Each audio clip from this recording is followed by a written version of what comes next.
और 12 जाने वाली मेन सड़क के साथ सौतेली जैसा सलूक किया जा रहा है। सड़क पर सीवरेज का गंदा पानी जमा है, जिसके बायस इलाका मकीनों और राहगीरों को शदीद परेशानी का सामना है।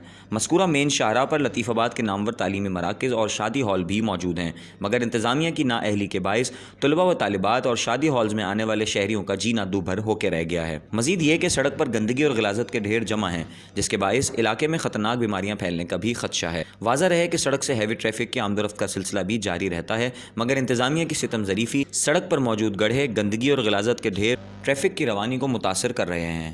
इलाका मकीनों, तलबा व तालिबात और राहगीरों ने हुक्काम बाला से पुरजोर अपील की है कि जल्द इन मसाइल का सद्देबाब किया जाए और उन्हें इन परेशानियों से निजात दिलवाई जाए।